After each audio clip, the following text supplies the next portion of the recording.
بسم اللہ الرحمن الرحیم کہ تم کوچ کرنے سے پہلے پہلے اس لشکر کا ہراول دستہ اس ٹیلے کے پیچھے سے نمودار ہوتا ہوا دیکھ لوگے۔ اس کی باتیں سن کر مکی لشکر کے حوصلے پست ہو گئے، عزائم ڈھیلے پڑ گئے۔ چنانچہ ابو سفیان نے ایک قافلے کے ذریعے سے یہ پیغام بھیجا، لوگ تمہارے خلاف ہیں، ان سے ڈرو۔ یہ پیغام انہوں نے اس لیے بھیجا کہ مسلمان ان کی طرف نہ آئیں۔ جہاں تک مسلمانوں کا تعلق ہے، اس دھمکی کا ان پر کوئی اثر نہ ہوا۔ اس دھمکی نے ان کے ایمان کو اور بڑھا دیا۔ اللہ تعالی سورہ آل عمران کی آیت 173 میں فرماتے ہیں، اس نے ان کے ایمان کو اور بڑھا دیا اور انہوں نے کہا، اللہ ہمارے لیے کافی ہے اور وہ بہترین کارساز ہے۔ آگے سورہ آل عمران آیت 174 میں فرمایا، چنانچہ وہ اللہ کی نعمت اور فضل کے ساتھ پلٹے، انہیں کسی برائی نے نہ چھوا اور انہوں نے اللہ کی رضامندی کی پیروی کی اور اللہ بڑے فضل والا ہے۔ اس سال یعنی 3 ہجری میں سیدنا حسن رضی اللہ عنہ پیدا ہوئے۔ نبی کریم صلی اللہ علیہ وسلم نے سیدنا عمر فاروق رضی اللہ عنہ کی بیٹی سیدہ حفصہ رضی اللہ عنہا سے نکاح کیا۔ سیدہ زینب بنت خزیمہ رضی اللہ عنہا سے بھی نکاح فرمایا، لیکن یہ چند ماہ زندہ رہیں۔ وراثت کا قانون بھی اسی سال نازل ہوا۔ مشرکہ سے نکاح مسلمانوں کے لیے اب تک جائز تھا، اسی سال حرام قرار پایا۔ احد میں مسلمانوں کو جو وقتی شکست اٹھانا پڑی، اس کے اثرات اچھے نہیں نکلے۔ دشمن دلیر ہو گئے اور وہ کھل کر مد مقابل آ گئے، اور کئی واقعات ایسے پیش آئے جو مسلمانوں کے حق میں بہتر نہیں تھے۔ یہاں ہم ان واقعات کا ذکر کرتے ہیں۔ ازل اور قارہ قبائل کے کچھ لوگ رسول اللہ صلی اللہ علیہ وسلم کے پاس آئے اور درخواست کی، اے اللہ کے رسول، ہمارے ہاں اسلام کا چرچا ہے لیکن دین سکھانے والا کوئی نہیں، لہٰذا آپ ہمیں دین سکھانے اور قرآن پڑھانے کے لیے کچھ لوگوں کو بھیج دیں۔ نبی اکرم صلی اللہ علیہ وسلم نے ان کی درخواست سن کر اپنے 10 صحابہ کو سیدنا عاصم بن ثابت رضی اللہ عنہ کی امارت میں روانہ فرمایا۔ جب یہ لوگ رجی کے مقام پر پہنچے تو ان لوگوں نے غداری کی اور قبیلہ حذیل کی ایک شاخ بنو لحیان کو ان پر چڑھا لائے۔ ان کے قریباً 100 تیر اندازوں نے انہیں ایک ٹیلے پر گھیر لیا۔ پھر انہیں یہ عہد و پیمان دیا کہ اگر وہ لڑے بغیر نیچے اتر آئیں تو وہ انہیں قتل نہیں کریں گے۔ ان کی بات سن کر سیدنا عاصم رضی اللہ عنہ نے اترنے سے انکار کر دیا اور اپنے ساتھیوں کے ساتھ مل کر جنگ شروع کر دی۔ اس طرح اس جنگ میں 7 صحابہ شہید ہو گئے، 3 باقی رہ گئے۔ کفار نے پھر وہی عہد دیا، چنانچہ وہ تینوں ٹیلے سے اتر آئے، مگر کفار نے بد عہدی کی اور انہیں باندھ لیا۔ اس پر ان میں سے ایک نے کہا، یہ تمہاری پہلی بد عہدی ہے، میں تم لوگوں کے ساتھ نہیں جاؤں گا۔ کفار نے انہیں قتل کر دیا اور باقی 2 کو مکے لے چلے۔ مکے لے جا کر ان دونوں کو بیچ دیا۔ یہ دونوں خبیب بن عدی اور زید بن دسنہ رضی اللہ عنہما تھے۔ سیدنا خبیب رضی اللہ عنہ نے غزوہ بدر میں حارث بن عامر بن نوفل کو قتل کیا تھا، لہذا انہیں کچھ عرصے تک قید میں رکھ کر تنعیم لے جایا گیا اور قتل کر دیا گیا۔ انہوں نے قتل سے پہلے 2 رکعت نماز ادا کی اور ان پر بد دعا کی، پھر چند اشعار پڑھے۔ ان میں سے 2 یہ ہیں، میں مسلمان مارا جاؤں تو مجھے کچھ پرواہ نہیں کہ اللہ کی راہ میں کس پہلو پر قتل ہوتا ہوں، اور یہ تو اللہ کی ذات کے لیے ہے، اور اگر وہ چاہے تو بوٹی بوٹی کیے ہوئے اعضاء کے جوڑ جوڑ میں برکت عطا کر دے۔ اس کے بعد ابو سفیان نے خبیب رضی اللہ عنہ سے کہا، کیا تمہیں یہ بات پسند ہے کہ تمہارے بدلے محمد ہمارے قبضے میں ہوتے اور ہم ان کی گردن مارتے اور تم اپنے اہل و عیال میں ہوتے؟ جواب میں انہوں نے فرمایا، اللہ کی قسم، مجھے تو یہ بھی گوارا نہیں کہ میں اپنے اہل و عیال میں ہوتا اور اس کے بدلے میں محمد صلی اللہ علیہ وسلم کو جہاں آپ ہوں وہاں کوئی کانٹا چبھ جاتا اور وہ آپ کو تکلیف دیتا، یعنی میں تو اپنی جان بچانے کے بدلے میں انہیں کانٹا چبھنے کے برابر بھی تکلیف دینا گوارا نہیں کرتا۔ اور پھر اچانک حارث بن عامر کے بیٹے نے انہیں باپ کے بدلے میں قتل کر دیا۔ اب رہ گئے زید بن دسنہ، انہوں نے غزوہ بدر میں امیہ بن محرز کو قتل کیا تھا، چنانچہ انہیں اس کے بیٹے صفوان بن امیہ نے خرید کر قتل کیا۔ بعض کتب میں یوں ہے کہ یہ گفتگو ابو سفیان اور سیدنا خبیب رضی اللہ عنہ کے درمیان نہیں ہوئی تھی، بلکہ زید بن دسنہ سے ہوئی تھی۔ سیدنا عاصم بن ثابت رضی اللہ عنہ کی شہادت کے بعد قریش نے ان کا سر کاٹ لانے کے لیے اپنے کچھ لوگوں کو بھیجا۔ جب یہ لوگ لاش کے پاس پہنچے تو اللہ نے ان کی حفاظت کے لیے بھیڑوں کا جھنڈ بھیج دیا۔ ان بھیڑوں نے کفار کو ان کے نزدیک نہیں پھٹکنے دیا۔ دراصل سیدنا عاصم رضی اللہ عنہ نے شہادت سے پہلے یہ دعا کی تھی، اے اللہ یہ کفار میری لاش کو نہ چھونے پائیں۔ سو اللہ نے ان کی دعا قبول فرمائی اور لاش کی حفاظت کے لیے بھیڑوں کو بھیج دیا۔ سیدنا عمر رضی اللہ عنہ کو اس واقعے کی خبر ہوئی تو فرمایا کرتے تھے کہ اللہ مومن بندے کی حفاظت اس کی وفات کے بعد بھی کرتا ہے جیسے اس کی زندگی میں کرتا ہے۔ انہی دنوں اس قسم کا سانحہ بیر معونہ پر پیش آیا۔ یہ واقعہ رجی والے واقعے سے کہیں زیادہ المناک تھا۔ اس کا خلاصہ یہ ہے کہ ابو برا عامر بن مالک مدینہ طیبہ میں آیا اور خدمت نبوی میں حاضر ہوا۔ یہ ملائب الاسنہ کے لقب سے مشہور تھا۔ اس کا مطلب ہے نیزوں سے کھیلنے والا۔ آپ نے اسے اسلام کی دعوت دی۔ اس نے اسلام قبول نہ کیا، لیکن دوری بھی اختیار نہ کی، اور یہ امید ظاہر کی کہ اگر اہل نجد کے پاس تبلیغ کے لیے آدمی بھیج دیے جائیں تو وہ اسلام قبول کر لیں گے۔ اس نے یہ بھی کہا کہ آپ جن لوگوں کو بھیجیں گے وہ میری پناہ میں ہوں گے۔ چنانچہ رسول اللہ صلی اللہ علیہ وسلم نے 70 صحابہ کی جماعت اس کے ساتھ کر دی۔ یہ 70 کے 70 قرآن کے حافظ اور قاری تھے۔ انہوں نے بیر معونہ پر پڑاؤ ڈالا۔ سیدنا حرام بن ملحان رضی اللہ عنہ رسول اللہ صلی اللہ علیہ وسلم کا خط لے کر قبیلے کے سردار اللہ کے دشمن عامر بن طفیل کے پاس گئے۔ اس نے خط پڑھنے کی بجائے اپنے ایک آدمی کو اشارہ کیا کہ انہیں قتل کر دے۔ اس نے کمر کی طرف سے نیزے کا وار کیا، نیزہ آر پار ہو گیا۔ وہ یہ کہتے ہوئے گرے، رب کعبہ کی قسم میں کامیاب ہو گیا۔ پھر اس بدطینت نے فوراً ہی باقی صحابہ پر حملہ کرنے کے لیے بنو عامر کو آواز دی۔ وہ لوگ اس لیے نہ آئے کہ ابو برا عامر بن مالک نے مسلمانوں کو پناہ دی تھی۔ انہوں نے اس کی آواز پر کان نہ دھرے، چنانچہ اس نے بنو سلیم کو آواز دی۔ بنو سلیم اور اس کی چند شاخوں ریل، زکوان اور اسیہ نے آ کر صحابہ کرام رضی اللہ عنہم کا محاصرہ کر لیا اور سب کو شہید کر ڈالا۔ صرف کعب بن زید اور عمر بن امیہ زمری رضی اللہ عنہما بچ رہے۔ کعب بن زید تو زخمی تھے، ان لوگوں نے انہیں مردہ خیال کیا، چنانچہ انہیں بعد میں شہداء کے درمیان سے اٹھا لیا گیا۔ وہ زندہ رہے اور غزوہ خندق میں شہید ہوئے۔ عمر بن امیہ زمری منذر بن عقبہ کے ساتھ اونٹ چرانے کے لیے گئے ہوئے تھے۔ انہوں نے پڑاؤ کی جگہ پر پرندوں کو منڈلاتے دیکھا تو بھانپ گئے کہ کوئی سانحہ ہو گیا ہے۔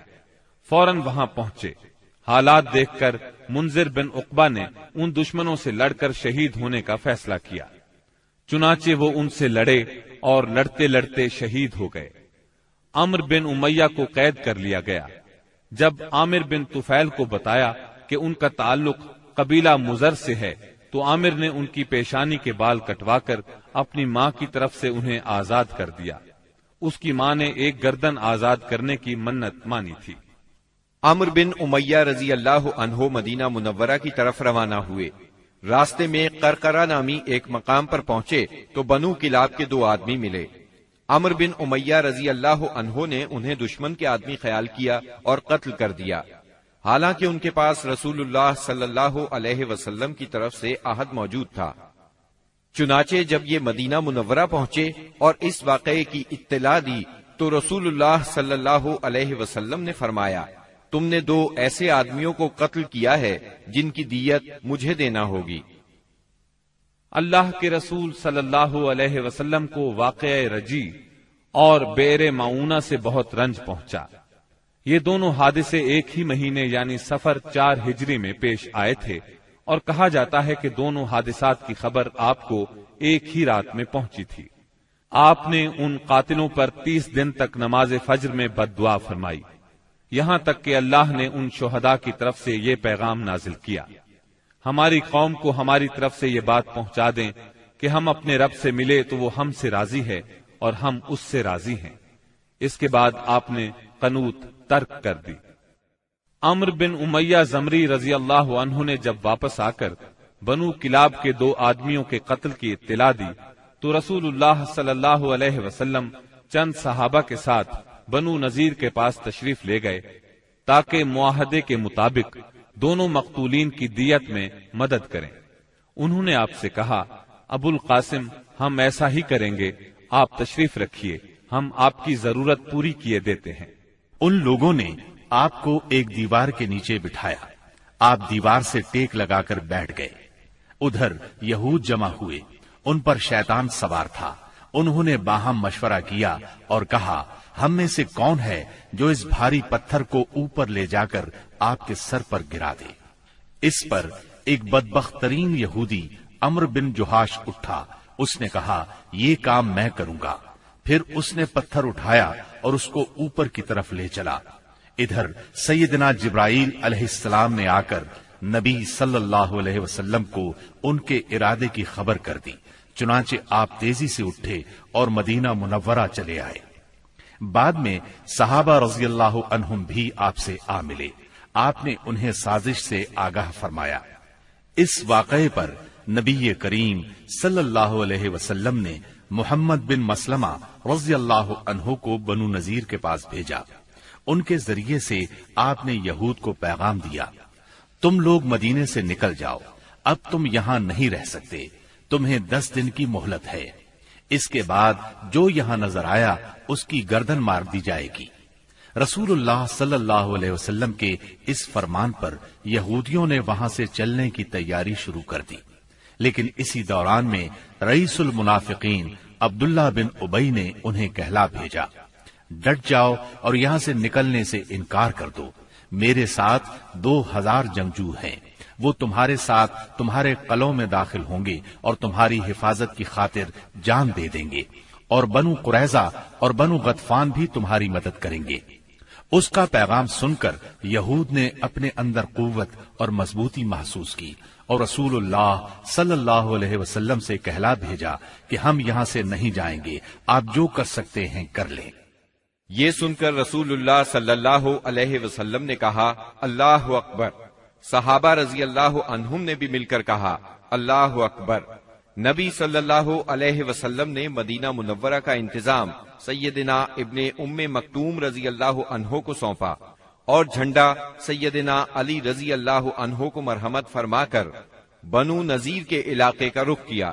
وہاں پہنچ کر ان کا محاصرہ کر لیا۔ انہوں نے بھی اپنے قلعوں اور گڑھیوں میں پناہ لے لی اور اسلامی لشکر پر تیر اور پتھر برسانے لگے۔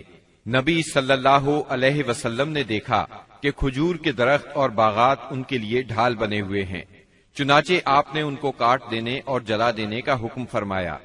اس عمل سے یہودیوں کے حوصلے ٹوٹ گئے اور اللہ نے ان کے دلوں پر مسلمانوں کا رعب طاری فرما دیا۔ چنانچہ 6 روز بعد یا ایک دوسری روایت کے مطابق 15 روز بعد انہوں نے اس شرط پر ہتھیار ڈال دیے کہ وہ مدینہ منورہ سے جلا وطن ہو جائیں گے۔ اس موقع پر بنو قریظہ بھی ان سے الگ تھلگ رہے۔ منافقین کے سردار اور ان کے حلیفوں نے بھی وعدہ خلافی کی اور ان کی مدد کو نہ آئے۔ رسول اللہ صلی اللہ علیہ وسلم نے انہیں اجازت دی کہ وہ ہتھیاروں کے سوا جو ساز و سامان چاہیں لے جا سکتے ہیں، چنانچہ ان سے جو کچھ ہو سکا لے گئے، یہاں تک کہ دروازے، کھڑکیاں، کھوٹیاں اور چھتوں کی کڑیاں تک لے گئے۔ اللہ تعالی سورۃ الحشر کی آیت 2 میں اس بارے میں فرماتے ہیں، وہ اپنے ہاتھوں اور اہل ایمان کے ہاتھوں اپنے گھر برباد کر رہے تھے، پس اے اہل بصیرت عبرت پکڑو۔ اس جلا وطنی کے بعد ان کی اکثریت اور بڑے لوگوں نے خیبر میں قیام کیا۔ ان کا ایک چھوٹا گروہ ملک شام جا بسا۔ رسول اللہ صلی اللہ علیہ وسلم نے ان کی زمین اور علاقہ خاص مہاجرین اولین میں تقسیم فرما دیا۔ صرف 2 انصاری صحابہ ابو دجانہ اور سہل بن حنیف رضی اللہ عنہما کو ان کی تنگ دستی کے سبب اس میں سے عطا فرمایا۔ اس کے علاوہ آپ اسی میں سے اپنی ازواج مطہرات کا سال بھر کا خرچ نکالتے تھے۔ اس کے بعد جو کچھ بچتا اسے جہاد کی تیاری کے لیے ہتھیاروں اور گھوڑوں کی خریداری میں صرف فرماتے تھے۔ آپ نے ان کے پاس سے 50 خود اور 300 تلواریں بھی پائیں۔ ابو سفیان نے احد میں اعلان کیا تھا کہ اگلے سال جنگ ہوگی، چنانچہ شعبان 4 ہجری کی آمد پر رسول اللہ صلی اللہ علیہ وسلم نے اس کے اعلان کے مطابق بدر کا رخ کیا۔ وہاں 8 دن ٹھہر کر ابو سفیان کا انتظار کرتے رہے۔ آپ کے ساتھ 1500 کا لشکر اور 10 گھوڑے تھے۔ جھنڈا سیدنا علی رضی اللہ عنہ کے ہاتھ میں تھا۔ آپ نے مدینے کا انتظام عبداللہ بن رواحہ رضی اللہ عنہ کے سپرد کیا تھا۔ دوسری طرف ابو سفیان بھی 2000 کا لشکر لے کر روانہ ہوا، جس میں 50 سوار تھے۔ مر الزہران پہنچ کر مجنہ نام کے مشہور چشمے پر پڑاؤ ڈالا، لیکن شروع ہی سے ان پر روب سا طاری تھا۔ واپسی کے بہانے سوچنے لگا۔ بالآخر یہاں پہنچ کر اس نے اپنے ساتھیوں سے کہا، جنگ اس وقت مناسب ہوتی ہے جب شادابی ہو اور ہریالی ہو، تاکہ جانور چر سکیں اور تم بھی دودھ پی سکو۔ اس وقت خشک سالی ہے، لہٰذا میں تو واپس جا رہا ہوں، تم بھی واپس چلے چلو۔ اس پر پورا لشکر کسی مخالفت کے بغیر واپس ہو گیا۔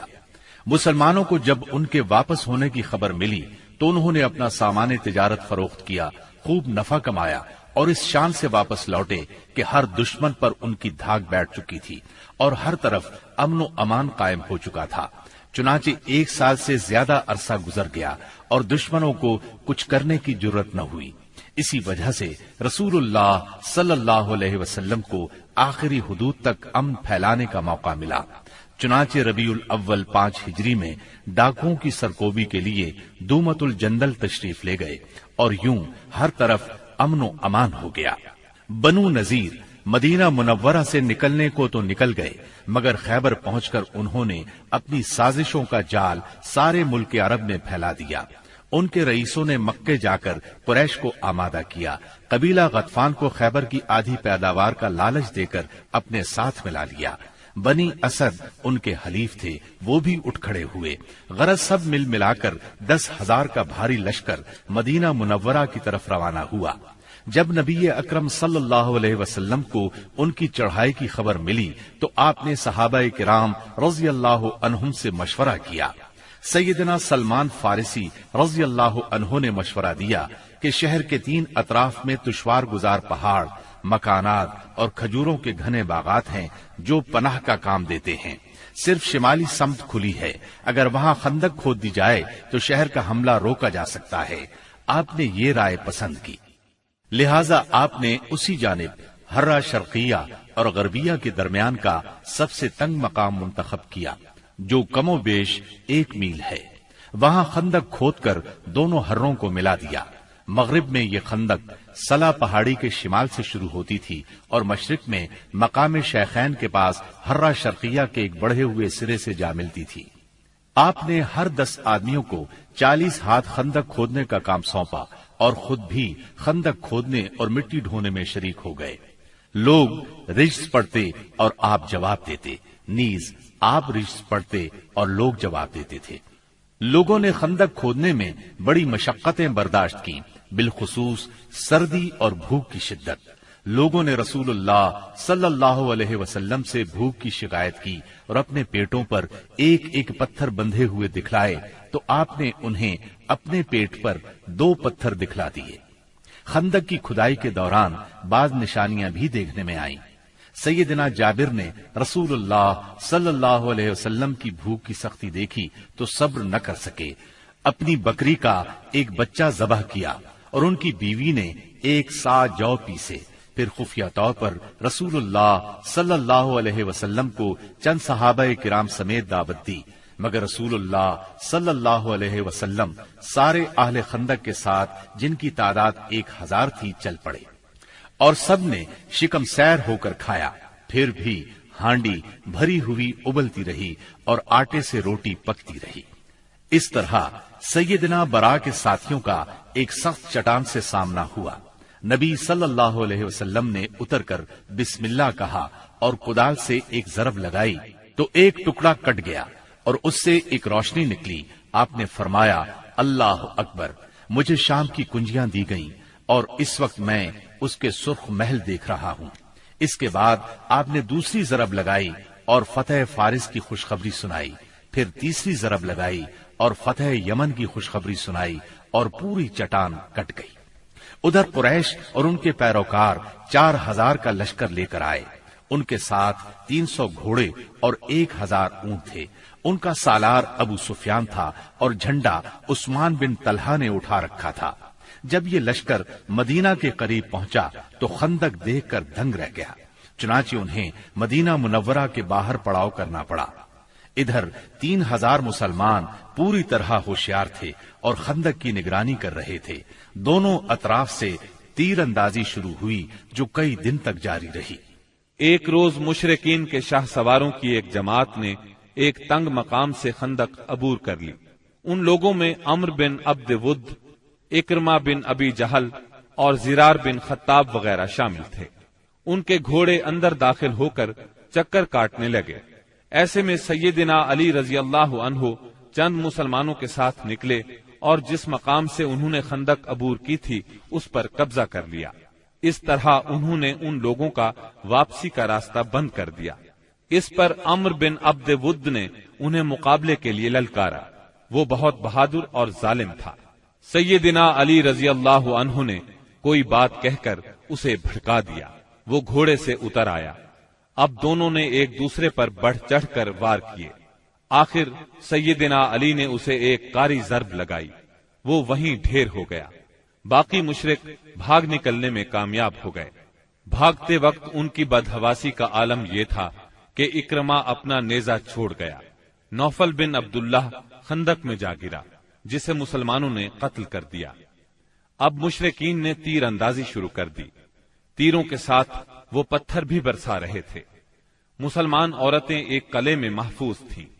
وہ قلعہ بنو قریظہ کے پاس تھا۔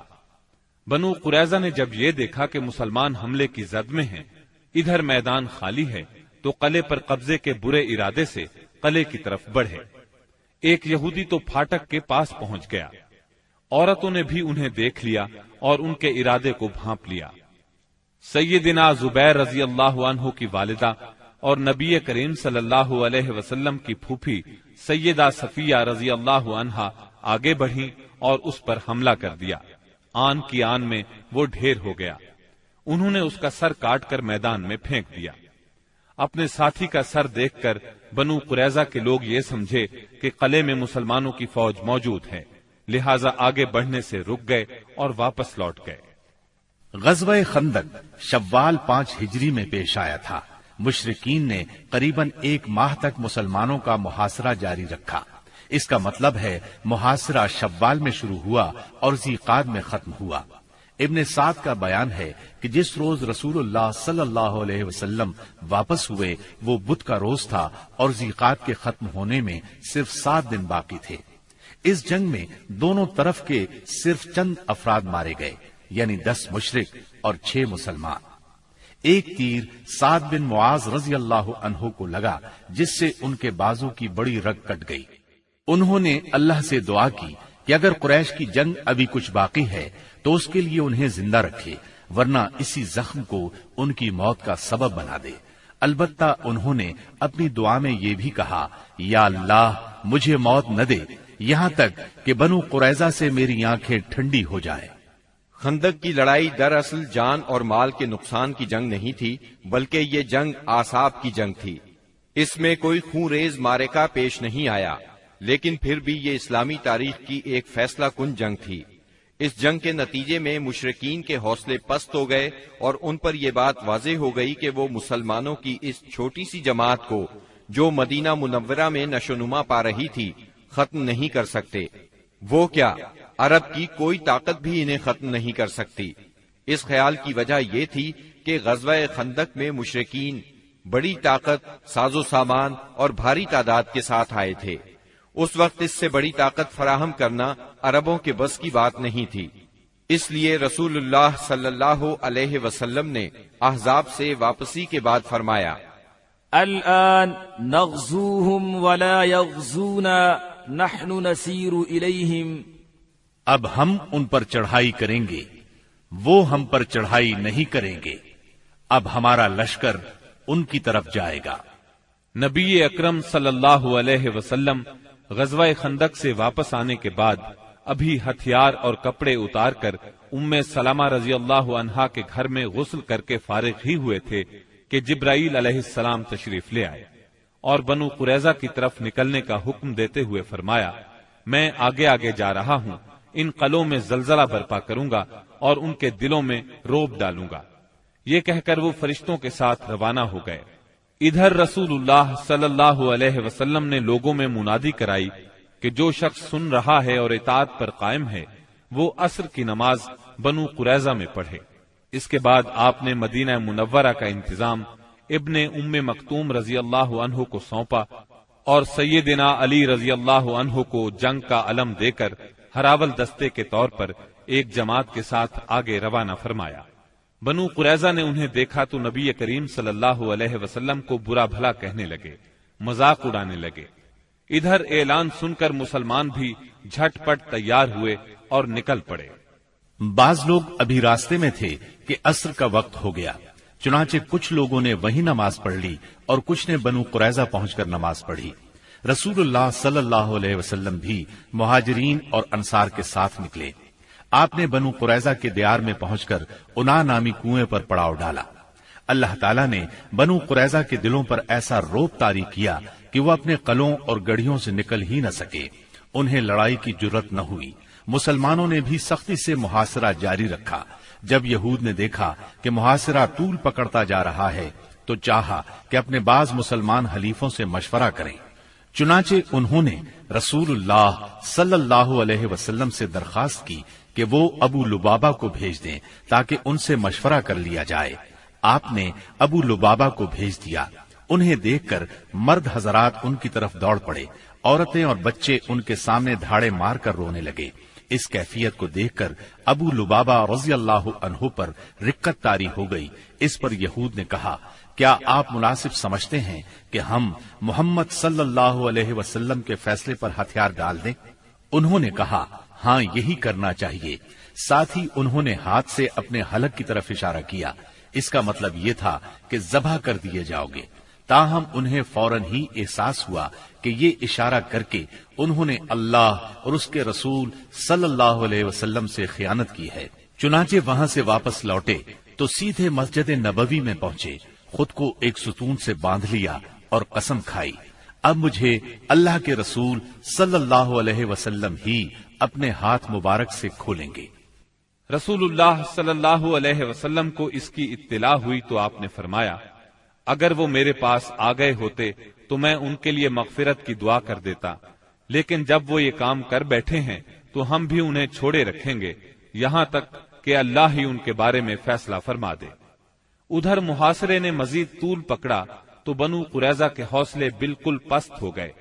چنانچہ 25 روز کے بعد انہوں نے اپنے آپ کو رسول اللہ صلی اللہ علیہ وسلم کے حوالے کر دیا اور کہا، آپ ہمارے بارے میں جو فیصلہ مناسب سمجھیں وہ کریں۔ آپ نے مردوں کو باندھ لیا، عورتوں اور بچوں کو علیحدہ کر لیا۔ اس پر قبیلہ اوس کے لوگوں نے عرض کیا، یہ ہمارے حلیف ہیں، ان پر رحم فرمائیں، جس طرح خزرج کے حلیفوں بنو قینقاع پر احسان فرمایا تھا۔ آپ نے فرمایا، کیا آپ لوگ اس بات پر راضی ہیں کہ آپ کے بارے میں آپ ہی کا ایک آدمی فیصلہ کر دے؟ انہوں نے کہا، کیوں نہیں، ہمیں یہ بات منظور ہے۔ آپ نے سیدنا سعد بن معاذ رضی اللہ عنہ کو بلوا بھیجا۔ انہیں غزوہ خندق میں زخم لگا تھا، اس کی وجہ سے وہ مدینہ منورہ میں تھے۔ انہیں گدھے پر سوار کر کے لایا گیا۔ جب یہ رسول اللہ صلی اللہ علیہ وسلم کے قریب پہنچے تو آپ نے فرمایا، اپنے سردار کی طرف اٹھو۔ چنانچہ یہ لوگ اٹھ کر ان کے استقبال کے لیے گئے، انہیں دونوں طرف سے گھیر لیا اور کہنے لگے، سعد اپنے حلیفوں کے بارے میں حسن سلوک کیجیے گا۔ سیدنا سعد رضی اللہ عنہ خاموش تھے، انہوں نے ان کی بات کا کوئی جواب نہ دیا۔ جب لوگوں نے بہت زور دیا تو بولے، اب وقت آ گیا ہے، سعد کو اللہ تعالی کے بارے میں کسی ملامت کرنے والے کی ملامت کی پرواہ نہیں۔ یہ سن کر بعض لوگ وہیں سے مدینہ منورہ کی طرف پلٹ آئے اور قیدیوں کی موت کا اعلان کر دیا۔ جب سیدنا سعد رضی اللہ عنہ اترے اور انہیں بتایا گیا کہ بنو قریظہ ان کی ثالثی پر رضامند ہیں تو انہوں نے فیصلہ سنایا، مردوں کو قتل کر دیا جائے، عورتوں اور بچوں کو قیدی بنا لیا جائے اور اموال تقسیم کر دیے جائیں۔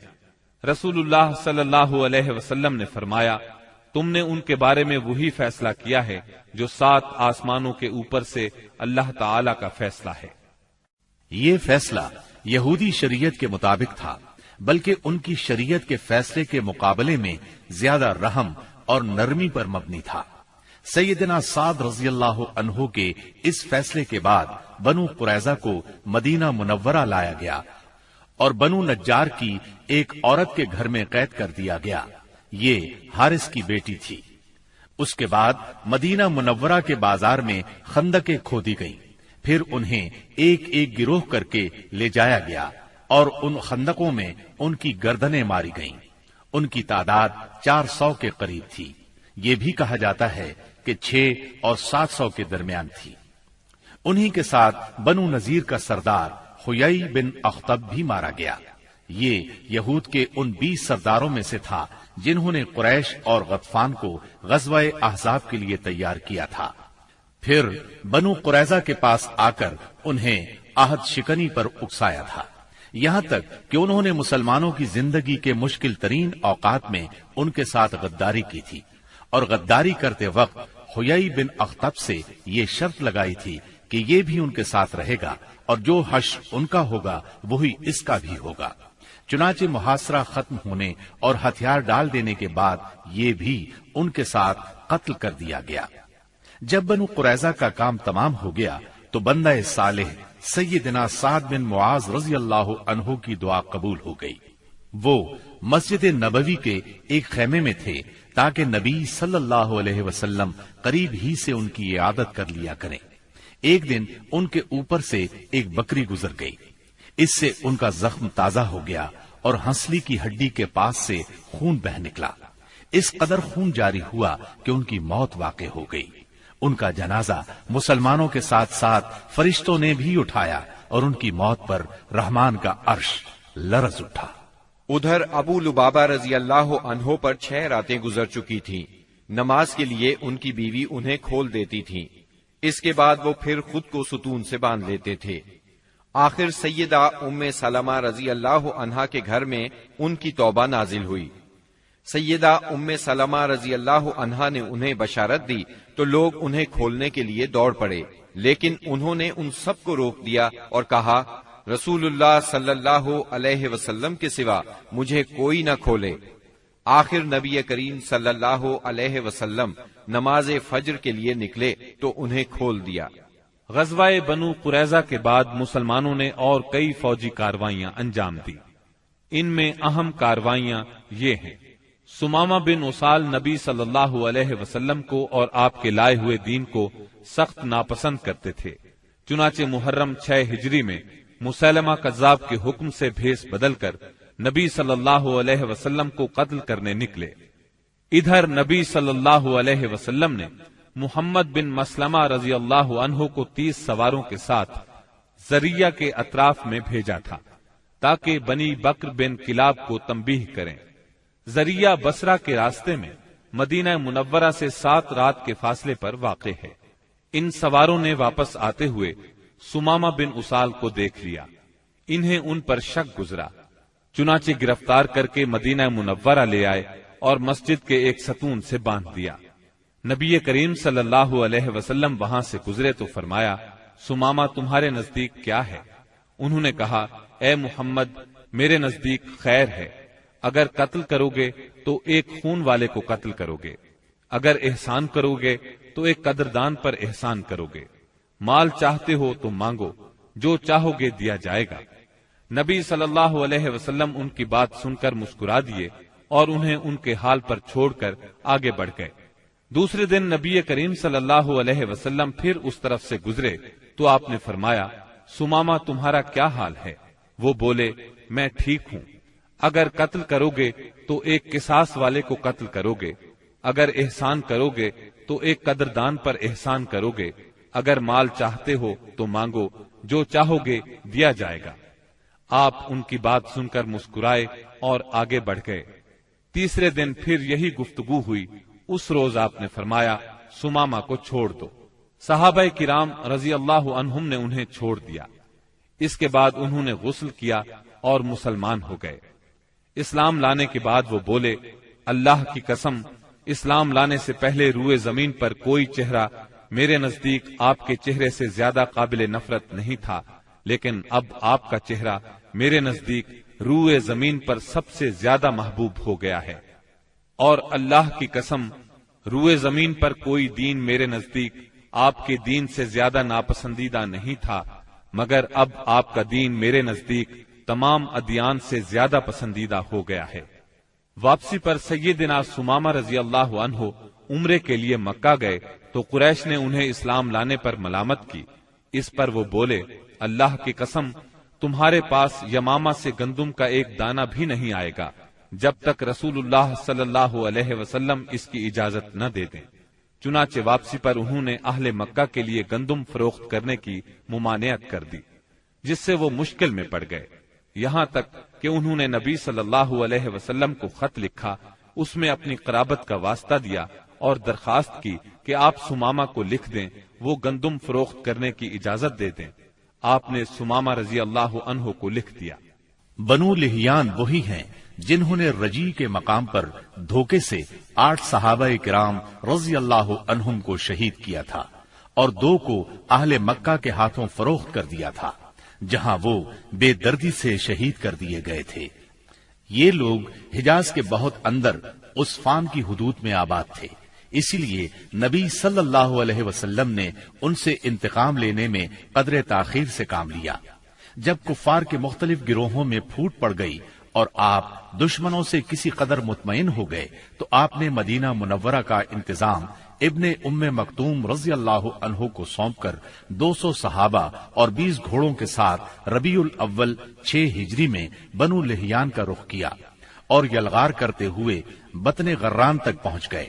یہ امج اور عصفان کے درمیان بطن غران نامی ایک وادی ہے اور اسی جگہ آپ کے صحابہ کرام رضی اللہ عنہم کو شہید کیا گیا تھا۔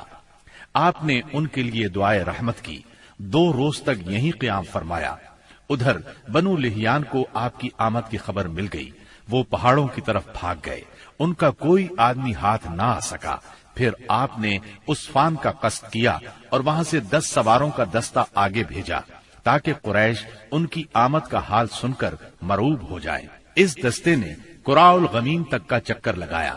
اس کے بعد آپ کل 14 دن مدینہ منورہ سے باہر گزار کر واپس مدینے لوٹ آئے۔ جمادی الاولیٰ 6 ہجری میں رسول اللہ صلی اللہ علیہ وسلم نے سیدنا زید بن حارثہ رضی اللہ عنہ کو 170 سواروں کے ساتھ عیس کی جانب روانہ فرمایا۔ انہیں روانہ کرنے کا مقصد یہ تھا کہ وہ شام سے آنے والے ایک قریشی قافلے کو پکڑیں۔ اس قافلے کے سربراہ رسول اللہ صلی اللہ علیہ وسلم کی صاحبزادی سیدہ زینب رضی اللہ عنہا کے شوہر ابو العاص بن ربی تھے۔ اس مہم میں قریش کے ایک قافلے کا مال ہاتھ آیا، لیکن ابو العاص بھاگ نکلنے میں کامیاب ہو گئے اور سیدھے مدینہ منورہ جا پہنچے۔ انہوں نے سیدہ زینب رضی اللہ عنہا کی پناہ لے لی اور ان سے کہا، رسول اللہ صلی اللہ علیہ وسلم سے کہیں آپ قافلے کا سامان واپس کر دیں۔ سیدہ زینب رضی اللہ عنہا نے سفارش کی تو نبی کریم صلی اللہ علیہ وسلم نے چھوٹی بڑی ہر چیز واپس کر دی۔ ابو العاص سارا مال لے کر مکے پہنچے، امانتیں ان کے مالکوں کے حوالے کی، پھر مسلمان ہو کر مدینہ منورہ آ گئے۔ نبی کریم صلی اللہ علیہ وسلم نے پہلے ہی نکاح کے تحت سیدہ زینب رضی اللہ عنہا کو انہیں واپس کر دیا۔ یہ واپسی 3 سال سے کچھ زیادہ عرصہ بعد ہوئی تھی۔ رسول اللہ صلی اللہ علیہ وسلم نے اس دوران میں مزید کئی سرایا بھیجے، جن کا دشمن کی سرکشی توڑنے، ان کے شر کی آگ بجھانے اور دور دراز علاقوں میں امن پھیلانے میں بڑا اثر تھا۔ پھر آپ کے پاس کچھ اس طرح کی خبریں آئیں کہ آپ غزوہ بنو المستلق کے لیے تشریف لے گئے۔ یہ غزوہ 5 ہجری یا 6 ہجری میں ہوا۔ بنو المستلق قبیلہ خزاعہ کی ایک شاخ تھی۔ قبیلہ خزاعہ کے لوگ عام طور پر رسول اللہ صلی اللہ علیہ وسلم کے خیر خواہ تھے، مگر یہ شاخ قریش کی طرفدار تھی۔ رسول اللہ صلی اللہ علیہ وسلم کو معلوم ہوا کہ یہ لوگ آپ سے لڑنے کے لیے جنگ کی تیاری کر رہے ہیں۔ آپ نے اس خبر کی تحقیق کے لیے بریدہ بن حسیب رضی اللہ عنہ کو بھیجا۔ ان سے معلوم ہوا کہ خبر درست ہے، لہذا آپ نے مدینہ منورہ کا انتظام سیدنا زید بن حارثہ رضی اللہ عنہ کو سونپا، اور یہ بھی کہا جاتا ہے کسی اور کو سونپا، اور بنو المستلق کی طرف یلغار کرتے ہوئے نکلے تاکہ بالکل اچانک ان پر ٹوٹ پڑے۔ آپ کے ساتھ 700 صحابہ کرام تھے، اور بنو المستلق اس وقت قدید کے اطراف میں ساحل کے قریب مریسی نامی ایک چشمے پر پڑاؤ ڈالے ہوئے تھے۔ آپ نے اس حال میں ان پر چھاپا مارا کہ وہ غافل تھے، بعض کو قتل کیا، عورتوں اور بچوں کو گرفتار کیا اور مال مویشی پر قبضہ کر لیا۔ اس وقت شعبان 5 ہجری کے آخری دن تھے، اور یہ بھی کہا جاتا ہے کہ 6 ہجری کے ابتدائی دن تھے۔ قیدیوں میں بنو المستلق کے رئیس حارث بن ابی زرار کی صاحبزادی جویریہ بھی تھی۔ مدینہ منورہ آ کر ان کے اسلام لانے پر نبی صلی اللہ علیہ وسلم نے انہیں آزاد کر کے ان سے شادی کر لی۔ اس پر صحابہ کرام نے بنو المستلق کے 100 گھرانے آزاد کر دیے۔ یہ پہلے ہی مسلمان ہو چکے تھے۔ صحابہ کرام نے انہیں آزاد کرتے ہوئے کہا، یہ رسول اللہ صلی اللہ علیہ وسلم کے سسرال کے لوگ ہیں۔ اس طرح ام المومنین سیدہ جویریہ رضی اللہ عنہا اپنی قوم کے لیے نہایت عظیم اور برکت والی خاتون ثابت ہوئیں۔ اس غزوے سے واپسی پر جب مسلمانوں کے پاس پینے کے لیے اور وضو کے لیے پانی نہ بچا تو تیمم کا حکم نازل ہوا۔ اسی سال پردے کا حکم نازل ہوا۔ مسلمان عورتوں اور مردوں کو نگاہ نیچی رکھنے کا حکم دیا گیا۔ پردے کے متعلق احکامات سورہ نور کی آیت 30 اور 31 میں تفصیل سے موجود ہیں۔ پردے کے اس حکم سے پاکیزہ خواتین بلکہ سبھی خواتین کی عزت و عصمت کو ہمیشہ کے لیے پناہ گاہ مل گئی، اور انسانی معاشرے میں عورتوں کی عزت اور وقار کو انتہائی قابل قدر تحفظ مل گیا۔ اس طرح عورتوں کے لیے احترام میں اس قدر اضافہ ہوا کہ جو کائنات کے کسی اور نظام نے عورتوں کو عطا نہیں کیا تھا۔ خواتین کو اگر اپنا مقام، مرتبہ، حیثیت اور اہمیت معلوم کرنا ہو تو انہیں تعلیم اسلام کے راستے میں یہ سب کچھ میسر ہوگا۔ چند سال پہلے تک اسلام کے راستے میں مصائب اور مشکلات کے پہاڑ حائل تھے، لیکن اب رسول اللہ صلی اللہ علیہ وسلم کے اعجاز، اخلاق اور تدبر سے اور مسلمانوں کے اخلاص، ایثار اور کوششوں سے وہ ایک ایک کر کے دور ہو گئے۔ اب اسلام کی ترقی کی راہ میں بس 2 ہی رکاوٹیں رہ گئی تھیں، ایک مکہ کے مشرک، دوسرے خیبر کے یہودی۔ مکے کے مشرکوں سے آپ یہ چاہتے تھے کہ وہ اسلام کی تحریک کو امن و امان سے آگے بڑھنے دیں، اور جو لوگ خوشی سے اسلام کے حلقے میں آنا چاہیں انہیں یہ موقع دیا جائے۔ مکہ معظمہ میں غریب اور کمزور مسلمان عورتوں، بچوں اور بے بس مسلمان مردوں کو جو نظر بند کر رکھا ہے انہیں مدینہ منورہ آنے دیا جائے۔ مسلمانوں کو مکہ آنے جانے اور خانہ کعبہ کے طواف اور حج کی آزادی مل جائے۔ دوسری طرف رسول اللہ صلی اللہ علیہ وسلم خیبر کے یہود سے صرف یہ چاہتے تھے کہ وہ اسلام کی طاقت کو تسلیم کر لیں۔ یہ دونوں رکاوٹیں اس سال کے دوران صلح حدیبیہ اور یہود کے مکمل خاتمے سے دور ہو گئیں۔ مہاجرین کو مکہ معظمہ چھوڑے قریباً 6 سال بیت چکے تھے۔ کچھ لوگ کعبے کی زیارت کو بہت ترس رہے تھے اور کچھ اپنے رشتہ داروں سے ملنے کے لیے بے چین تھے۔ دونوں جذبے فطری تھے۔ ہجرت کے مقدس فریضے نے اس فطری جذبے کو دبا دیا تھا۔ ہجرت کے 6 سال مدینہ منورہ میں رسول اللہ صلی اللہ علیہ وسلم کو خواب دکھلایا گیا کہ آپ اور آپ کے صحابہ امن کے ساتھ مسجد حرام میں داخل ہوئے۔ آپ نے خانہ کعبہ کی کنجی لی اور صحابہ کرام سمیت بیت اللہ کا طواف اور عمرہ کیا۔ پھر کچھ لوگوں نے سروں کو منڈوایا اور کچھ نے قصر کروایا۔ آپ نے صحابہ کرام رضی اللہ عنہم کو اس خواب کی اطلاع دی اور یہ بتلایا کہ آپ عمرہ ادا فرمائیں گے، لہذا صحابہ کرام بھی سفر کے لیے تیار ہو گئے۔ آپ نے مدینہ کے گرد و پیش کی آبادیوں میں بھی روانگی کا اعلان فرما دیا، لیکن انہوں نے چلنے میں دیر کر دی۔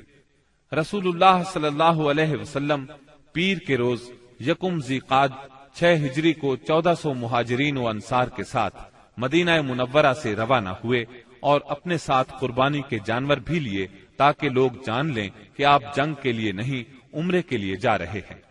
ذوالحلیفہ پہنچ کر جانوروں کو قلادے پہنائے گئے، ان کی کوہانے چیر کر نشان بنایا اور عمرے کا احرام باندھا۔ نبی صلی اللہ علیہ وسلم نے سفر جاری رکھا۔ عصفان پہنچے تو آپ کو اطلاع دی گئی کہ قریش مسلمانوں کو بیت اللہ سے روکنے اور جنگ کرنے کا تہیہ کیے بیٹھے ہیں۔ انہوں نے ذی طوا میں پڑاؤ ڈال رکھا ہے اور خالد بن ولید کو 200 سواروں کے ساتھ عصفان کے قریب قراء الغمیم بھیج دیا ہے تاکہ وہ مکہ آنے والا راستہ بند رکھیں۔ نیز اپنی مدد کے لیے حلیف قبائل کو بھی جمع کر لیا ہے۔ اس پر رسول اللہ صلی اللہ علیہ وسلم نے صحابہ کرام سے مشورہ کیا کہ کیا کریں۔ یہ حلیف قبائل جو جمع ہوئے ہیں ان کے گھروں پر ہلہ بول دیں یا سیدھے بیت اللہ کا قصد کریں اور جو روکے اس سے لڑے۔ سیدنا ابو بکر صدیق رضی اللہ عنہ نے کہا، ہم عمرہ کرنے آئے ہیں، لڑنے نہیں، لہذا جو ہمارے اور بیت اللہ کے درمیان رکاوٹ بنے گا ہم اس سے لڑیں گے۔ رسول اللہ صلی اللہ علیہ وسلم نے اس رائے کو پسند فرمایا۔ ادھر خالد بن ولید نے ظہر کی نماز میں مسلمانوں کو رکوع اور سجدہ کرتے دیکھا تو کہا، یہ لوگ غافل تھے، ہم نے حملہ کیا ہوتا تو انہیں مار لیا ہوتا۔ پھر انہوں نے طے کیا کہ عصر کی نماز کے دوران حملہ کریں گے، لیکن اللہ نے ظہر اور عصر کے درمیان صلاۃ خوف یعنی حالت جنگ میں نماز کا حکم نازل فرمایا۔ اس حکم میں وضاحت کی گئی کہ اس حالت میں مسلمان نماز کس طرح ادا کریں۔ اس طرح خالد بن ولید کے ہاتھ سے یہ موقع بھی جاتا رہا۔ پھر رسول اللہ صلی اللہ علیہ وسلم نے اس راستے کو چھوڑ کر ایک دوسرا راستہ اختیار کیا اور مکے سے نیچے داہنے ہاتھ چل کر سنیت المرار پہنچ گئے، جہاں سے حدیبیہ میں اترتے ہیں۔ وہاں پہنچے تو آپ کی اونٹنی بیٹھ گئی۔ لوگوں نے اسے اٹھانے کی کوشش کی تو بھی نہ اٹھی۔ اب لوگوں نے کہا، قصوا اڑ گئی ہے۔ اس پر آپ نے فرمایا، قصوا اڑی نہیں اور نہ یہ اس کی عادت ہے، بلکہ اسے اس ہستی نے روک رکھا ہے جس نے ہاتھی کو روک دیا تھا۔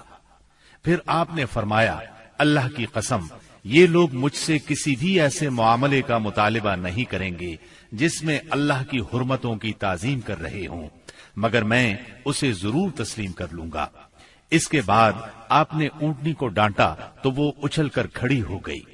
پھر آپ نے آگے بڑھ کر حدیبیہ میں پڑاؤ ڈالا۔ اس کے بعد بدیل بن ورقہ خزائی خزاعہ کی ایک جماعت کے ساتھ آیا۔ یہ لوگ رسول اللہ صلی اللہ علیہ وسلم کے خیر خواہ تھے۔ اس نے بتایا کہ قریش آپ سے جنگ کرنے اور آپ کو بیت اللہ سے روکنے کا تہیہ کیے بیٹھے ہیں۔ آپ نے اس سے فرمایا، ہم صرف عمرہ کرنے آئے ہیں، لڑائی کے لیے نہیں آئے، اور ہم صلح کے لیے تیار ہیں، لیکن اگر قریش نے لڑائی ہی پر اصرار کیا تو ہم اس وقت تک لڑتے رہیں گے جب تک کہ میرا سر تن سے جدا نہیں ہو جاتا یا اللہ کا حکم نافذ نہیں ہو جاتا۔ بدیل نے واپس پلٹ کر یہ بات قریش کو بتائی۔ انہوں نے مکرز بن حفص کو بھیجا۔ آپ نے اس سے بھی وہی بات کہی جو بدیل سے کہی تھی۔ اس کے بعد قریش نے حلیف قبائل کے سردار حلیس بن القمہ کو بھیجا۔ جب وہ نمودار ہوئے تو رسول اللہ صلی اللہ علیہ وسلم نے فرمایا، یہ شخص ایسی قوم سے تعلق رکھتا ہے جو قربانی کے جانوروں کا بہت احترام کرتی ہے، لہذا جانوروں کو کھڑا کر دو۔ صحابہ کرام نے جانوروں کو کھڑا کر دیا اور خود بھی لبیک پکارتے ہوئے اس کا استقبال کیا۔ اس نے یہ حالت دیکھی تو کہا سبحان اللہ، ان لوگوں کو بیت اللہ سے روکنا ہرگز مناسب نہیں۔ بھلا یہ کیا کہ لخم، جذام اور حمیر کے لوگ تو حج کریں اور عبد المطلب کا بیٹا بیت اللہ سے روک دیا جائے۔ بیت اللہ کے رب کی قسم، قریش برباد ہوئے، یہ لوگ عمرہ کرنے آئے ہیں۔ قریش نے یہ بات سنی تو کہا بیٹھ جاؤ، تم اعرابی ہو، تمہیں چال بازیوں کا علم نہیں۔ اس کے بعد قریش نے عروہ بن مسعود ثقفی کو بھیجا، اس نے آ کر بات کی۔ رسول اللہ صلی اللہ علیہ وسلم نے اس سے بھی وہی کہا جو بدیل سے کہا تھا۔ اس نے دربار نبوت کی کیفیت دیکھی تو دنگ رہ گیا۔ اس نے مکہ واپس جا کر کہا میں نے قیصر و کسریٰ کے دربار دیکھے ہیں، مگر جیسے جانثار محمد بن عبداللہ کو ملے ہیں ان کی کوئی مثال نہیں۔ ان کے نبی جب وضو کرتے ہیں تو یہ لوگ وضو کا پانی زمین پر نہیں گرنے دیتے۔ اب رسول اللہ صلی اللہ علیہ وسلم نے طے کیا کہ قریش کے پاس ایک سفیر بھیجیں جو انہیں یقین دلائے کہ آپ عمرہ ہی کے لیے آئے ہیں۔ چنانچہ آپ نے سیدنا عثمان بن عفان رضی اللہ عنہ کو روانہ فرمایا اور انہیں یہ حکم بھی دیا کہ وہ مکہ کے کمزور مومن مردوں اور عورتوں کے پاس جا کر انہیں قریب ہی فتح کی بشارت سنائیں اور یہ بتلا دیں کہ اللہ تعالی اپنے دین کو مکہ میں ظاہر اور غالب کرنے والا ہے، یہاں تک کہ کسی کو ایمان چھپانے کی ضرورت نہیں ہوگی۔ سیدنا عثمان رضی اللہ عنہ ابان بن سعید اموی کی پناہ میں مکہ معظمہ کے اندر داخل ہوئے اور پیغام پہنچایا۔ قریش نے سیدنا عثمان کو پیشکش کی کہ بیت اللہ کا طواف کر لیں۔ اس پر سیدنا عثمان رضی اللہ عنہ نے فرمایا یہ کیسے ممکن ہے کہ رسول اللہ صلی اللہ علیہ وسلم کو تو بیت اللہ سے روک دیا جائے اور عثمان طواف کرے۔ پھر انہوں نے سیدنا عثمان رضی اللہ عنہ کو روک لیا۔ غالباً وہ چاہتے تھے کہ آپس میں مشورہ کر لیں، پھر جواب سمیت انہیں رخصت کریں، لیکن ان کے واپس پہنچنے میں دیر ہوئی تو مسلمانوں میں یہ افواہ پھیل گئی کہ انہیں قتل کر دیا گیا ہے۔ چونکہ قاصد کے قتل کا مطلب اعلان جنگ ہے، اس لیے رسول اللہ صلی اللہ علیہ وسلم نے فرمایا ہم اس جگہ سے ٹل نہیں سکتے یہاں تک کہ ان لوگوں سے مارکہ آرائی نہ کر لیں۔ پھر آپ نے ایک درخت کے نیچے 1400 صحابہ کرام سے بیعت لی۔ صحابہ نے بڑی گرمجوشی کے ساتھ موت پر اور میدان سے نہ بھاگنے پر بیعت کی۔ اس موقع پر رسول اللہ صلی اللہ علیہ وسلم نے اپنا ایک ہاتھ دوسرے ہاتھ سے پکڑ کر فرمایا یہ عثمان کا ہاتھ ہے۔ لیکن جب بیعت مکمل ہو چکی تو سیدنا عثمان رضی اللہ عنہ بھی آ گئے۔ اللہ نے اس بیعت کی فضیلت میں سورۃ الفتح کی آیت 18 نازل فرمائی۔ یقیناً اللہ مومنین سے راضی ہوا جب وہ آپ سے درخت کے نیچے بیعت کر رہے تھے، اور یہیں سے اس کا نام بیعت رضوان مشہور ہوا۔ قریش نے اس بیعت کا حال سنا تو ان پر بڑا زبردست روب طاری ہوا اور انہوں نے صلح کرنے کے لیے سہیل بن عمرو کو بھیجا۔ سہیل بن عمرو نے لمبی گفتگو کی۔ آخر کار یہ شرائط طے ہوئیں۔ نمبر 1، رسول اللہ صلی اللہ علیہ وسلم اس سال مکے میں داخل ہوئے بغیر لوٹ جائیں گے، اگلے سال مکے آئیں گے اور 3 روز قیام کریں گے۔ ان کے ساتھ کوئی ہتھیار نہیں ہوگا، صرف تلواریں ہوں گی، وہ بھی میان کے اندر۔ نمبر 2، فریقین میں 10 سال کے لیے جنگ بند رہے گی۔ نمبر 3، جو شخص محمد صلی اللہ علیہ وسلم کے عہد میں داخل ہونا چاہے داخل ہو سکتا ہے، اور جو قریش کے عہد میں داخل ہونا چاہے داخل ہو سکتا ہے۔ نمبر 4، قریش کا جو آدمی مسلمانوں کی پناہ میں جائے گا مسلمان اسے قریش کے حوالے کر دیں گے، لیکن مسلمانوں کا جو آدمی قریش کی پناہ میں آئے گا قریش اسے واپس نہیں کریں گے۔ نمبر 5، اس کے بعد آپ نے سیدنا علی رضی اللہ عنہ کو بلایا اور املا کرائی کہ لکھو بسم اللہ الرحمن الرحیم۔ اس پر سہیل بن عمرو نے کہا ہم نہیں جانتے کہ رحمان کیا ہے، آپ بسمک اللہم لکھیں۔ رسول اللہ صلی اللہ علیہ وسلم نے انہیں یہی لکھنے کا حکم فرمایا۔ پھر آپ نے املا لکھوائی، یہ وہ بات ہے جس پر محمد رسول اللہ نے مصالحت کی ہے۔ اس پر سہیل نے کہا اگر ہم جانتے کہ آپ اللہ کے رسول ہیں تو آپ کو پھر ہم نہ تو بیت اللہ سے روکتے اور نہ آپ سے جنگ کرتے، لہذا آپ محمد بن عبداللہ لکھوائیں۔ آپ نے فرمایا میں اللہ کا رسول ہوں اگرچہ تم جھٹلاؤ۔ پھر آپ نے سیدنا علی رضی اللہ عنہ کو حکم فرمایا لفظ رسول اللہ کو مٹا کر محمد بن عبداللہ لکھیں۔ سیدنا علی رضی اللہ عنہ نے مٹانا گوارا نہ کیا، اس لیے نبی کریم صلی اللہ علیہ وسلم نے خود اپنے دست مبارک سے مٹایا۔ پھر پوری دستاویز کے 2 نسخے لکھے گئے، ایک نسخہ قریش کے لیے، دوسرا مسلمانوں کے لیے۔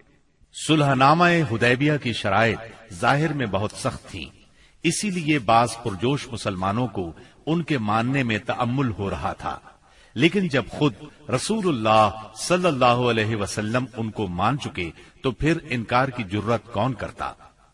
اور پھر چند ہی دنوں بعد معلوم ہو گیا کہ یہ شرائط اسلام کے حق میں بے حد فائدہ مند تھی۔ ابھی صلح نامہ لکھا جا رہا تھا کہ قریش کے نمائندے سہیل بن عمرو کے صاحبزادے ابو جندل بیڑیاں گھسیٹتے آ پہنچے۔ سہیل نے ان کی واپسی کا مطالبہ کر دیا۔ نبی کریم صلی اللہ علیہ وسلم نے فرمایا ابھی تو تحریر مکمل بھی نہیں ہوئی۔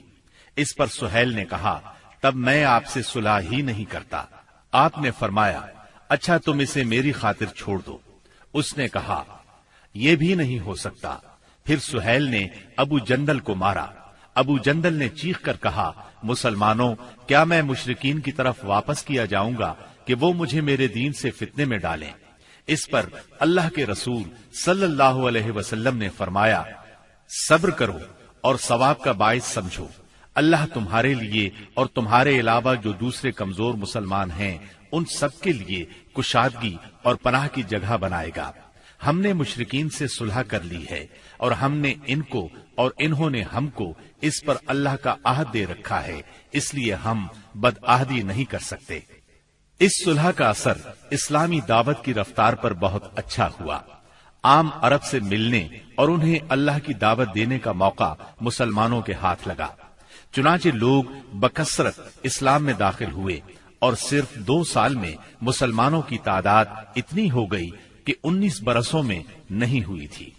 اکابرین قریش جو کہ قریش کا نچوڑ تھے، یعنی عمرو بن عاص، خالد بن ولید اور عثمان بن طلحہ جیسے حضرات اپنی رغبت اور مرضی سے مسلمان ہونے کے لیے خدمت نبوی میں حاضر ہوئے، اسلام پر بیعت کی اور اس کے راستے میں جان، مال، صلاحیت، طاقت اور اپنا سب کچھ قربان کرنے کا معاہدہ کیا۔ تب آپ نے فرمایا مکہ نے اپنے جگر گوشوں کو ہمارے حوالے کر دیا۔ محرم 7 ہجری میں رسول اللہ صلی اللہ علیہ وسلم نے خیبر کا قصد فرمایا۔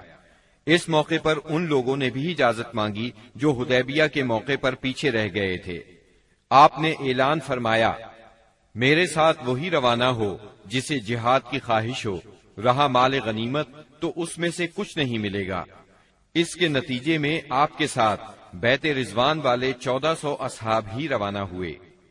آپ نے مدینے کا انتظام سبا عرفتہ بن غفاری رضی اللہ عنہ کو سونپا، پھر خیبر جانے والے جانے پہچانے راستے پر چل پڑے۔ قریباً نصف راستہ طے کرنے کے بعد آپ نے ایک دوسرا راستہ اختیار فرمایا جو ملک شام کی جانب سے خیبر پہنچاتا تھا۔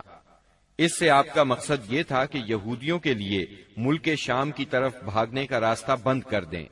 آپ نے سفر کی آخری رات خیبر کے پاس گزاری، مگر یہودی بے خبر رہے۔ پھر فجر کی نماز اندھیرے میں پڑھی اور سوار ہو کر خیبر کا رخ کیا۔ ادھر یہود بے خبری میں اپنے پھاوڑے اور ٹوکریاں وغیرہ لے کر اپنی زمینوں کی طرف نکلے۔ انہوں نے اچانک لشکر کو سامنے دیکھا تو چیختے ہوئے بھاگے۔ اللہ کی قسم محمد لشکر سمیت آ گئے۔ نبی صلی اللہ علیہ وسلم نے فرمایا اللہ اکبر، خیبر تباہ ہوا۔ جب ہم کسی قوم کے میدان میں اتر پڑتے ہیں تو ڈرائے ہوئے لوگوں کی صبح بری ہو جاتی ہے۔ خیبر مدینہ منورہ سے 171 کلومیٹر شمال میں واقع ہے۔ اس وقت اس کی آبادی 3 حصوں میں بٹی ہوئی تھی، ایک نطات، دوسرے قتیبہ اور تیسرے شق۔ نطات میں 3 قلعے تھے، حصن نائم، حصن صعب بن معاذ اور حصن قلعہ زبیر۔ شق میں 2 قلعے تھے، حصن ابی اور حصن نزار، اور قتیبہ میں 3 قلعے تھے، حصن قموس، حصن وتیح، حصن سلالم۔ ان کے علاوہ خیبر میں مزید قلعے اور گڑھیاں بھی تھیں، مگر وہ چھوٹی تھیں اور طاقت اور حفاظت میں ان کے ہم پلہ نہیں تھی۔ رسول اللہ صلی اللہ علیہ وسلم نے نطات کے قلعوں کے مشرق میں تیروں کی پہنچ سے دور پڑاؤ ڈالا اور حصن نائم کے محاصرے سے جنگ کا آغاز کیا۔ یہ بہت بلند، محفوظ اور مشکل چڑھائی والا قلعہ تھا اور یہود کی پہلی دفاعی لائن کی حیثیت رکھتا تھا۔ اسی میں ان کا شاہزور بہادر مرحب بھی تھا۔ یہ 1000 مردوں کے برابر مانا جاتا تھا۔ چند روز تک فریقین میں تیر اندازی ہوئی، پھر رسول اللہ صلی اللہ علیہ وسلم نے فتح کی بشارت دیتے ہوئے فرمایا، کل میں جھنڈا ایسے شخص کو دوں گا جو اللہ اور اس کے رسول صلی اللہ علیہ وسلم سے محبت رکھتا ہے اور جس سے اللہ اور اس کے رسول محبت کرتے ہیں۔ آپ کا یہ فرمان سن کر سب انصار اور مہاجرین نے اس آرزو میں رات گزاری کہ جھنڈا اسے دیا جائے۔ صبح ہوئی تو آپ نے فرمایا، علی کہاں ہیں؟ صحابہ کرام نے بتایا، ان کی آنکھ آئی ہوئی ہے۔ آپ نے انہیں بلا بھیجا، وہ لائے گئے۔ آپ نے ان کی آنکھوں میں لعاب دہن لگایا اور دعا فرمائی۔ وہ اسی وقت شفا یاب ہو گئے، گویا انہیں کوئی تکلیف تھی ہی نہیں۔ پھر انہیں جھنڈا دیا اور فرمایا، جنگ سے پہلے انہیں اسلام کی دعوت دو۔ ادھر یہود نے اپنی عورتیں اور بچے شق کے قلعے میں بھیج دیے تھے اور اس صبح طے کیا تھا کہ کھلے میدان میں جنگ کریں گے۔ چنانچہ جب سیدنا علی رضی اللہ عنہ ان کے پاس پہنچے تو انہیں جنگ کے لیے تیار پایا۔ آپ نے انہیں اسلام کی دعوت دی، انہوں نے صاف انکار کر دیا۔ مرحب نے فخر اور غرور سے تلوار لہرائی اور دعوت مبارزت دی، یعنی اپنے مقابلے میں کسی کو بھی آنے کے لیے للکارا۔ اس نے یہ شعر پڑھا، خیبر جانتا ہے کہ میں مرحب ہوں، ہتھیار پوش، بہادر اور تجربہ کار، جب جنگ و پیکار شعلہ زن ہو۔ اس کے مقابلے میں سیدنا عامر بن اقوا رضی اللہ عنہ نمودار ہوئے۔ وہ کہہ رہے تھے، خیبر جانتا ہے میں عامر ہوں، ہتھیار پوش، شہزور اور جنگجو۔ پھر دونوں نے ایک دوسرے پر وار کیا۔ مرحب کی تلوار سیدنا عامر کی ڈھال میں پھنس گئی۔ انہوں نے چاہا کہ اپنی تلوار اس کی پنڈلی پر ماریں، لیکن ان کی تلوار چھوٹی تھی، اس کی پنڈلی تک پہنچنے کی بجائے پلٹ کر خود ان کے گھٹنے میں آ لگی۔ بعد میں انہوں نے اسی چوٹ سے انتقال کیا۔ نبی صلی اللہ علیہ وسلم نے سیدنا عامر کے بارے میں فرمایا، ان کے لیے دگنا اجر ہے، وہ بڑے جانباز مجاہد تھے، کم ہی ان جیسا کوئی عرب روئے زمین پر چلا ہوگا۔ سیدنا عامر رضی اللہ عنہ کے زخمی ہو جانے پر سیدنا علی رضی اللہ عنہ مرحب کے مقابلے پر آئے۔ آپ یہ شعر پڑھ رہے تھے، یعنی میں وہ شخص ہوں کہ میری ماں نے میرا نام حیدر یعنی شیر رکھا ہے، جنگل کے شیر کی طرح خوفناک، میں انہیں سا کے بدلے نیزے کی ناپ پوری کروں گا۔ اس کے بعد مرحب کے سر پر تلوار کا ایسا وار کیا کہ وہ وہیں ڈھیر ہو گیا۔ اس کے بعد مرحب کے بھائی یاسر نے نکل کر مقابلے کی دعوت دی۔ اس کے مقابلے میں سیدنا زبیر بن عوام نکلے اور اسے اس کے بھائی کے پاس پہنچا دیا۔